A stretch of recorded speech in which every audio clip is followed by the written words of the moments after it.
Yeay, ada Dio Sandra lagi. Seperti biasa kalau muncul di Paper Jam artinya aku punya tamu spesial. Dan hari ini kalau tadi di bumper awal udah di present ya, Doi bakal ngobrol sama Vega Delaga. Nah, kalau misalkan kamu anak TikTok, jadi tahu banget sih Vega ini terkenal dengan penyanyi lorong. Tapi yang paling penting adalah kita tidak akan mengajak dia interview di lorong, tapi kita sediakan studio yang benar-benar bikin nyaman hari ini. Hai Vega, apa kabar? Halo, baik. Sehat ya? Iya, sehat. Oke, kita ngobrol-ngobrol dikit. Tapi karena seperti bridging tadi adalah kamu viral di TikTok, kita main TikTok dulu. Ada satu upload dan kamu sempat bikin popcorn challenge. Iya. Yes. Hari ini aku punya tamu, bukan aku. Soalnya kalau aku itu kayak nyanyinya masih agak kurang gitu. Kalau ini lebih kayaknya, lebih siap. kurang maksudnya. Oke, aku akan kasih. Ini contekan adalah untuk Vega popcorn challenge kita untuk lagu ada 2. Oke. Wah, lagunya pasti familiar. Sekali lagi kita akan masuk dulu di segmen Popcorn Challenge. Popcorn Challenge. Popcorn Challenge. Cintamu Senyaman mentari pagi seperti pelangi selalu ku nanti. Cintamu Tak akan pernah terganti selamanya di hati. aku Gimana nadanya aku lupa. bahagia. Gak apa-apa, tapi kece keren. Salah-salah dikit gak apa-apa. Hang juga ya, aku grogi juga, ternyata bisa grogi juga ya. Masa Oh my sih? god. Tapi biasanya yang kalau di TikTok kamu gak pernah grogi kayak nyanyi di lorong, popcorn Soalnya challenge. lagunya Kak Anmes yang ini tuh aku tuh jarang dengerin Oh, gitu. gitu. Jadi kayak dengerin sih, cuma biasanya kayak Oh doang gitu. loh. Tapi thank you so much Popcorn Challenge. Thank you juga buat asistennya produser aku hari ini sudah ikutan Popcorn Challenge. Kak, kalau misalnya ngomongin tentang di TikTok, lo kan viral lewat nyanyi segala macem. Tapi sebenarnya basically lo udah ikut festival, bahkan keluar. Bagaimana lo baru muncul sekarang, sedangkan lo ikut festival udah lama? Nah itu dia juga kayaknya belum waktunya Tuhan tuh kayaknya. Dari dulu tuh kayak manggung dari kecil, terus nyoba ini itu, tapi ya belum bisa gitu, kayak maksudnya dikenal sama Indonesia gitu.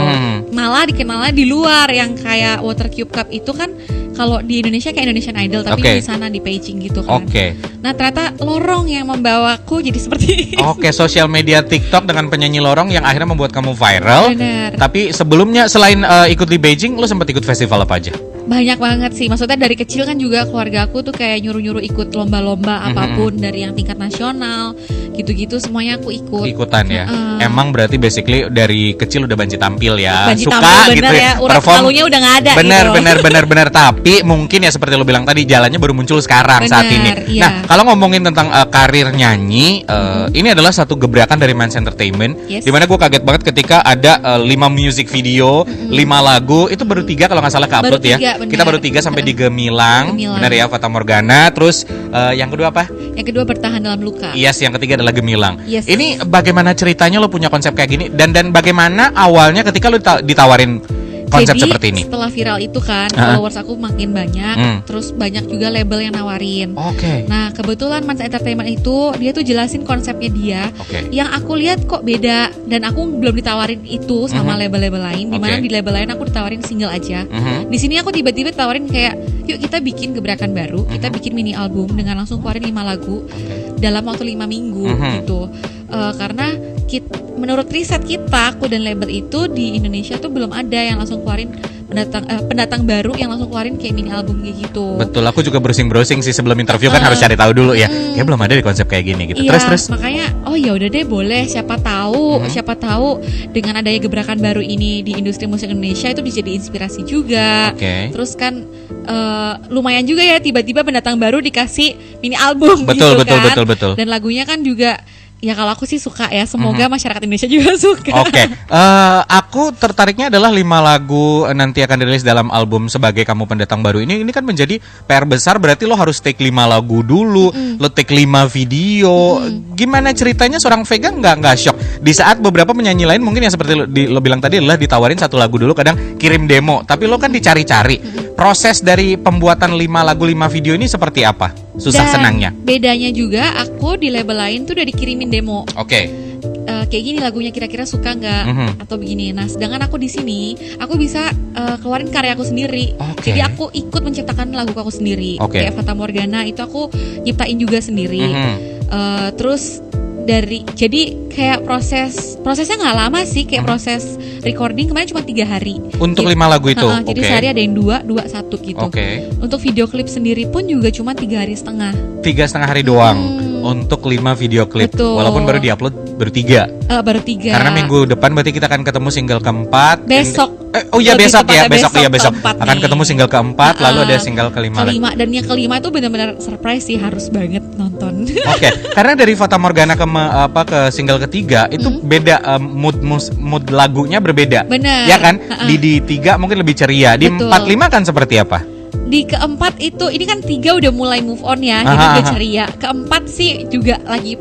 Nah, itu dia lagi ketemu gelang tuh ya kan. Gimana kelanjutannya sama si pemilik gelang ini. Lagunya kira-kira kan lagi happy-happynya tuh. Betul. Yang kelima ini surprise. Belum boleh dibocorin yang kelima ya. Tapi yang bikin gue penasaran juga adalah kalau ngomongin tentang dari 5 lagu terus 5 video yang lo prepare ini, gue penasaran. Lo tadi di Fata Morgana ikut nyiptain ya kan. Terus di single-single lain yang mana lagi lo ciptain, dan siapa orang yang menurut lo paling berkontribusi dalam lo menciptakan lagu atau kayak menjadi sumber inspirasi lo? Kalau sumber inspirasi maksudnya dari lagu yang aku ciptain itu ada dari pengalaman pribadi juga, ada terus aku kembangin juga, gabungin sama pengalaman pribadi beberapa orang yang sampainya jadi satu cerita perjalanan cinta gitu, dari nomor 1 sampai 5 kan nyambung tuh MV-nya ceritanya kan gitu. Aku juga nggak sendiri sih aku nyiptainnya, aku dibantu sama music director aku juga. Gitu. Susah nggak mendeliver apa yang lo pengen ke music director dan ke label? Maksudnya maksudnya ini banyak kepala ya, dan akhirnya lo menentukan sampai dirilis gitu. Mereka nanyain aku maunya gimana. Jadi aku kasih ide, kayaknya gini. Terus mereka kembangin, oh ya gimana kalau begini. Jadi semuanya tuh rebukan gitu lah, enaknya gimana biar jadi terbaik gitu. Baik, berarti poinnya adalah yang gue tangkap, apa yang sudah keluar atau rilis saat ini adalah sesuai dengan apa yang lo pengen. Betul. Ya. Mantap, luar biasa. Tapi sebagai penyanyi baru dengan muncul konsep baru juga, mendapat respon yang begitu bagus. Gue lihat di komen YouTube-nya tuh banyak yang positif daripada hate comment ya. Gimana perasaannya? Seneng lah, maksudnya aku dari awal juga yang viral di TikTok itu jarang nemu kayak hate comment gitu. Jadi kayak ya happy aja gitu loh, maksudnya sampai sekarang sih masih nemunya itu yang kayak positive vibes gitu loh. Semuanya mendukung. Dari hal itulah yang bikin kamu bersemangat untuk berkarya, bikin TikTok juga di situ gitu ya. Tapi kalau ngomongin tentang hate comment pasti ada 1, 2 ada. Yang membandingkan kok suaranya mirip ini, mirip itu, aku sempat baca. Bagaimana cara kamu menghandle hal seperti itu? Aku sih kalau nyikapin hate comment sih biasa aja ya. Menurut aku itu malah buat motivasi sih gitu. Kalau hate comment-nya parah-parah banget aku nggak pernah peduliin, namanya juga mereka suka ya nggak apa-apa kan, selera ya kan. Yang penting aku udah berkarya semampu aku, sebisa aku, semaksimal aku. Ya tinggal mereka menikmati, suka nggak suka tuh pilihan mereka. Setuju, karena kita nggak bisa nyenengin semua orang. Kan kita pasti akan jalan dengan cara kita, dengan kualitas kita juga. Dan lo udah nunjukin lewat karya terbaru ini ya. Keren banget sih. Tapi kalau ngomongin tentang yang keren juga, bertahan di industri musik seperti sekarang, ini boleh dibilang ngeri-ngeri sedap gitu. Lo punya banyak saingan Kak. Anak-anak jebolan dari festival menyanyi banyak, lebih muda-muda, lebih banyak followersnya. Lo viral di TikTok. Hal seperti itu gimana? Sebenarnya aku nggak pernah kayak misalnya, dia lebih banyak followers atau nggak pernah lihat angka. Selama ini juga aku kan mimpi ada, tapi dengan dikasih sedemikian rupa kayak viral di TikTok kayak kemarin itu aku udah kayak bersyukur gitu loh.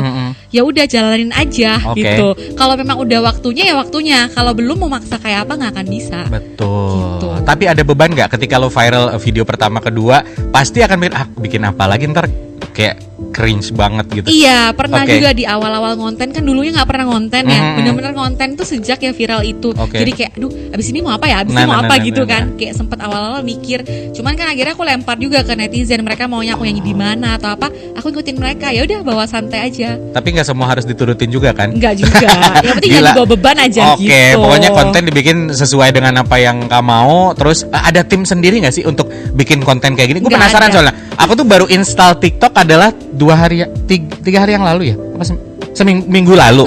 Karena sebenarnya gue tuh kayak nyari dari awal apa sih kelebihan sosial media ini segala macam. Yang gue apresiasi adalah begitu mereka pinter kadang bikin dalam durasi sekian tapi punchline-nya bagus. Kalau lo kan bisa nyanyi gitu ya. Jadi gue penasaran yang coba gue cek-cek aja, maksudnya yang memang bagus gitu. Dan salah satu konten menurut gue bagus adalah konten yang kakak bikin. Terima kasih. Itu ada tim khususnya atau? Nggak ada. Aku memang langsung dari awal tuh rekam sendiri gitu. Jadi pasti yang kayak aku kemana-mana rekam sendiri pakai handphone aja gitu. Jadi memang nggak ada bikin video proper. Karena dulu kalau aku bikin video proper nih yang niat banget ngerekamnya, covernya bagus, dan kagak pernah masuk FYP. Oh gitu. Terima kasih. Giliran yang aku di lorong itu kan aku pakai daster yang awal-awal banget dulu ya viralnya. Bahkan belum sikat gigi, kagak cuci muka, terus tiba-tiba ngonten kayak oke, berarti mereka sukanya yang natural kayak. Oke, tapi senatural-naturalnya TikTok gitu. ada filter juga jadi nyantai ya. Santai, kita nggak kelihatan ya. lo cuci muka ya. Jadi agak-agak santai lah gitu. Tapi memang ngomongin zaman sekarang kreativitas dituntut. Dalam artian adalah untuk nextnya, ini kan udah dibikin nih untuk 5 single, 5 video juga di mini album. Tapi beban berikutnya kan pasti lo punya PR. Sejauh ini sudah ada obrolan apa lagi yang akan dibikin? Karena responnya bagus gue lihat gitu. Banyak sih yang request kayak ini mendingan sekalian dibikin kayak web seriesnya aja gitu. Karena ini kan ceritanya kayak mini web series lah ya. Web series dalam sih. bentuk cuma kalau kayak dari lagu-lagu. 3 video itu gue udah ngebaca kayak perjalanannya seperti ini gini. Ada yang request kayak gitu ya. Mungkin kedepannya kalau bisa ya aku wujudin gitu. Tapi kan itu semua masih wacana dan rencana ya. Semoga kedepannya terwujud beneran. Tapi kan segala sesuatu berawal dari rencana kan. Betul. Kita nggak tahu misal kalau rencananya bagus terus memang dieksekusinya bagus kan bisa menjadi sesuatu yang bagus. Ngomongin tentang lagu ini, beberapa single Fata Morgana, terus yang tadi sempat kita bahas adalah Bertahan Dalam Luka. Seorang kakak yang cantik ini, kalau misalkan ada di satu kondisi bertahan dalam luka, lo suka sama orang tapi lo kayak disakitin, bagaimana cara move on? Bagaimana cara menghadapi situasi seperti itu? Siapa tahu pendengar-pendengar ABG ku kayak gitu juga loh. Kan panas kak gitu. Gimana? Aku pernah juga lah. Ini kan juga ada dari pengalaman pribadi juga ya. Jadi ini orangnya dengerin nggak apa-apa. Jadi ya cara move on gimana ya? Pokoknya ya udah gitu. Kalau aku tuh anaknya gitu. Kalau belum jodoh ya udah. Pasrahan ya Bu. Aja. Mau dipaksa juga nggak bisa. Anaknya gitu. Jadi sedih sih pasti ada ya. Sedih pasti ada. Cuman aku kayak berusaha menyibukkan diri gitu supaya lupa. Kalau dulu kan belum ada TikTok tuh. Menyibukkan diri dengan cara kerja kayak apa gitu kan, apapun yang bisa dikerjain gitu kan, nyapu, ngepel, pokoknya semuanya lah biar lupa. Baik. Tapi butuh waktu berapa lama dulu move on? Aku tuh kalau udah sayang banget move on-nya lama sih. Gitu. Kalau benci banget tapi dendam jatuhnya. Dulu aku pernah punya pacar tuh mantan 7 tahun, move on-nya setahun. Wow, 7 tahun cepet ya. Tapi kan akhirnya cepet ya, itu cepet lumayan ya? Dari 7 tahun gitu loh, udah lama sama dia selalu ada, setahun lo akhirnya bisa lupa. Lumayan cepat kalau menurut gue. Akhirnya yang terjadilah seperti lo bilang tadi ya. Jadi hidup itu harus berjalan terus, makanya mencari kesibukan diri. Mungkin buat Viners juga yang ngerasa kayak mirip kisahnya dengan lagu yang gue bilang tadi kayak Bertahan Dalam Luka atau juga Fata Morgana sampai dengan Gemilang, dan besok akan ditunggu ke single keempat yang akan muncul, lalu akan single kelimanya muncul. Mungkin ini bisa menjadi satu hal di mana lo introspeksi ketika ada beberapa kejadian-kejadian kurang mengenakan dalam hidup gitu ya. Tapi dengan lo ngerilis 5 single sekaligus, 5 video sekaligus, sebenarnya dari dalam hati terdalam harapan lo apa sih untuk pecinta musik kita, Kak Vega? Harapannya tuh pastinya semoga karya aku tuh bisa dinikmati banyak orang, seluruh masyarakat Indonesia. Kan tuh mimpiku ya dari dulu gitu, dari kecil. Semoga ini juga bisa jadi gebrakan baru juga di industri musik Indonesia. Aku sebagai pendatang baru juga bisa diterima dan disukai, gitu sih harapannya. Sesimpel itu dan sesederhana itu sebenarnya. Lo nggak muluk-muluk. Tapi kalau di YouTube sudah ada, di platform digital udah bisa di streaming, di download berarti untuk lagu ini. Iya, dimanapun di semua digital platform. Orang-orang yang paling andil besar dalam karir lo siapa aja sih? Keluarga pastinya. Dari kecil tuh oma aku yang ngedukung, bener-bener yang nganterin kemanapun aku nyanyi, manggung gitu. Keluarga, sekarang suami juga support terus, gitu. Semuanya sih support sih. Sampai gitu. Sejauh ini semuanya support. Kamu didukung oleh tim dan circle pertemanan keluarga yang sangat bagus. Iya. Kece banget sih. Ingin berkeluarga atau ingin punya keluarga kayak gini jadinya ya. Tapi gue penasaran nanti live-nya akan seperti apa.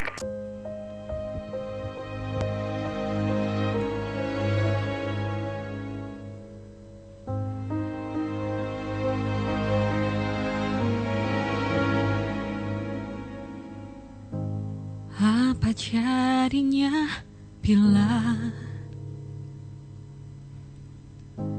cinta tak lagi ada? Perlahan-lahan kita saling membenci dalam rasa. Dulu kita bahagia, tapi semua hanya sementara. Awalnya aku bertahan, namun luka terlalu dalam. Memang kita tak lagi sama. Semua hanya fata morgana. Cinta ini penuh peri dan luka. Lebih baik kita akhiri saja. Harusnya ku bahagia,